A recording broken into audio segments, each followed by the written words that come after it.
All right, Tony.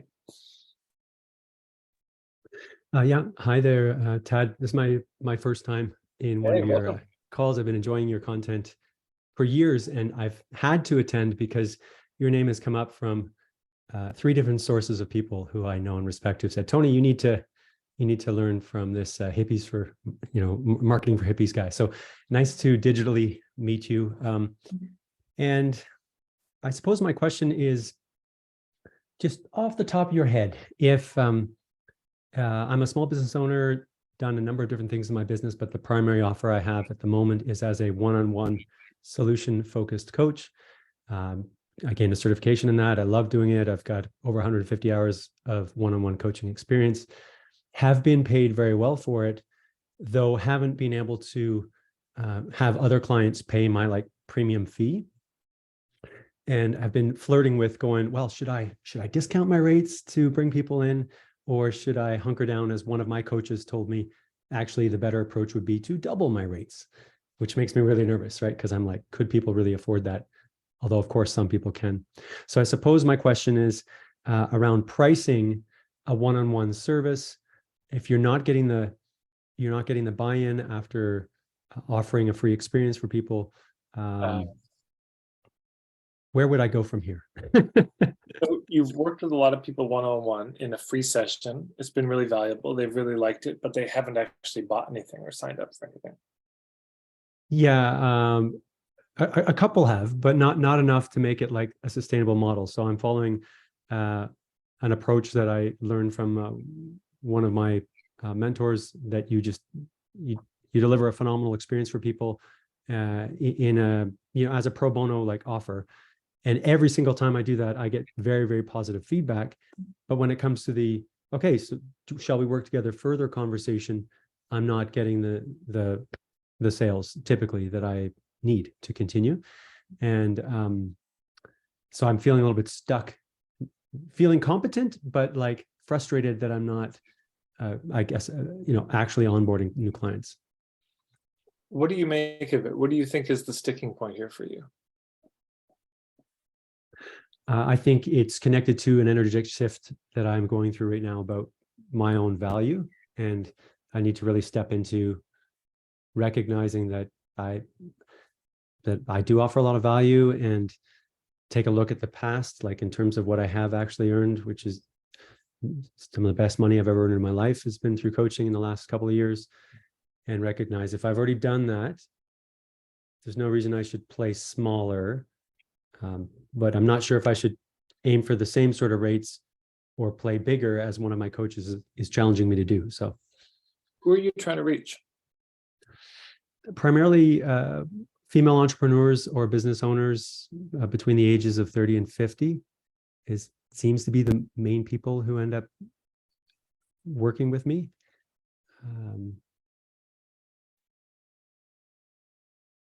Okay, there's the issue. I'll just say that's the nub of it. Is that's probably too broad. Definitely. So the work that's really needed is around niching. Because so in marketing there are three rules, right? We get their attention, we filter, and then we lower the risk of them taking the first step. So those are the three rules. First, we get their attention. Second, we filter. Third, we lower the risk. The attention has already been achieved, you'll notice, right? He has their attention. They're there. He's doing a session with them. At a certain level, all three of those have happened for them to be there. But now he's making the offer. Well, hey, we could work together. And so, well, he's got their attention. He's on a call with them. Here's the thing. I imagine you've brought it up in the calls. Yeah, okay. So attention is achieved, but now in their mind, those three filters, relevance, credibility, and value, I talked about earlier, that's what goes on in their mind, right? So the first thing they ask is, okay, is this really relevant to me? And is it narrow and deep relevance? That's their first question. And right now, I would say their answer is probably no, it's not narrowly and deeply relevant. then of course the next question on top of that would be, can I trust this person to get me from island A to island B? But I don't hear a clear island A and island B. And then third is the offer valuable? But valuable for what? Well, to get the result. So it goes back to the filtering. Specifically within filtering, it goes into the relevance piece. And so there's a number of resources there. So one, the puttering prep page, I would dig into that. If you go to marketingforhippies.com/steps, step 2, niching, tons of resources there, including the ebooks. But the thing to really hone in on, and for any service provider, is island A and island B. What is this issue I'm helping them with? And what's the result I'm offering that they're craving? What is that specific thing? That's the most important. So, yeah. Well, and that I recognize, I have an awareness that that's certainly part of, if not maybe the majority of my problem, but the type of coaching that I do isn't, as many people have tried to niche me. They're like, are you a life coach? Are you a business coach? Do you work with CEOs? All of which I have done, but I don't specifically do one of those. People come to a conversation with me and we focus on what is most important to them in that moment. Like, what are we going to accomplish in this 60 or 90 minutes together? And we make a lot of progress on that based on their existing resources. And that's the type of language that I'm trained to facilitate. And I've been unable to say, well, I'm like, the actual terminology is I'm a solution focused coach, but like, I have difficulties articulating, I suppose, which I have seen on some of your videos is part of what you clarify. Right. So, okay, is there a huge demand right now for solution focused coaching? Like, are there people Googling that term? Was it on Oprah and now there's a craze about it? Is that true? Unlikely. Okay. So that's the boat. And right now you're focused on the boat. Yeah. And so let's just set that aside, because nobody's asking for it. Nobody is, knocking on doors trying to find out where it went. So the other thing, there's other things to focus on, but the main one I'd focus on is this journey. And right, it could help everybody. But this is what yoga teachers say, but yoga could help everybody. That's the best part about yoga. Oh, I mean, Ayurveda, I mean, my God, every health condition, I mean, and also mental well-being, man, Ayurveda is, it's ancient, it's the same thing. Of course, this is what happens. And so there just needs to be some decisions made.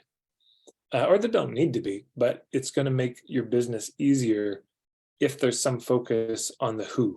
The who is not the only part of niching, but for a service provider, it's one of the big ones to focus on. So let me just paint a picture here.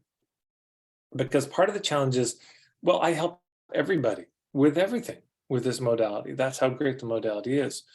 Well, it's fine. And then, you'll run into people and a free coaching session. That sounds great. But instead, you could do something like this. You pick a certain type of person with a certain issue, and you say, this is kind of my sweet spot. This is who I most like to help.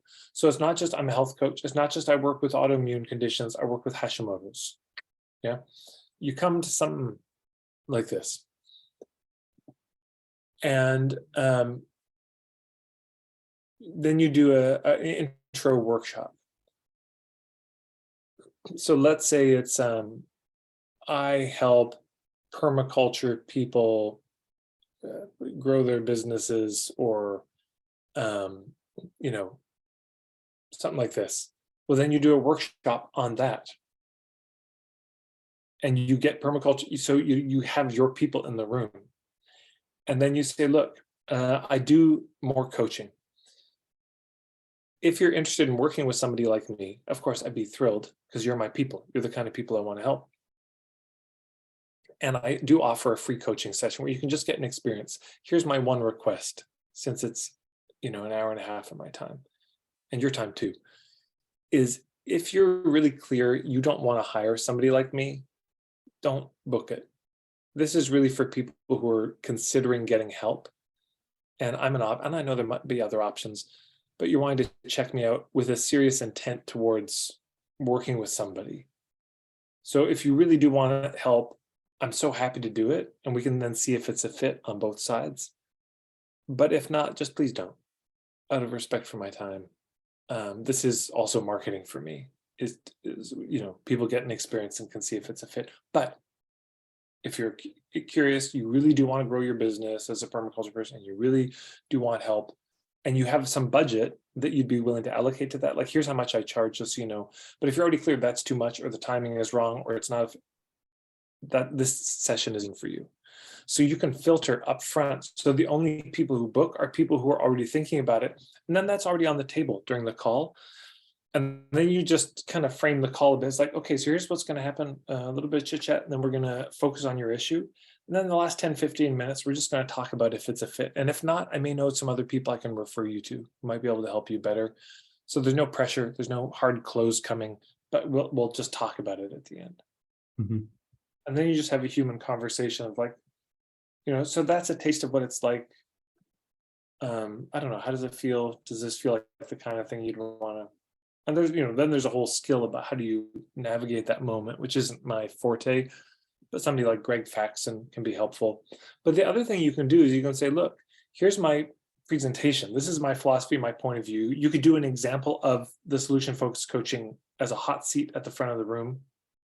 And then you can say, so if you like that, and you'd like to work with me, we can do a discovery call. And there's no coaching in that call. We're just going to be talking to see if it's a fit. Mm-hmm. And I'm happy to get on the phone to see. And that's a whole other model, I know, rather than to give them the amazing experience. Anyways, those are some thoughts, but it all hinges on this niche, because otherwise I help everyone with everything. It's very helpful. Thank you very much. Okay, you're welcome. Well, to say thanks to those three friends who kind enough to talk about me. And where are you based, by the way? I'm in Canmore, Alberta, just west Are of you Calgary.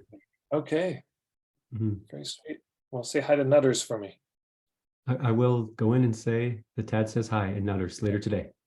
All right, take care, man.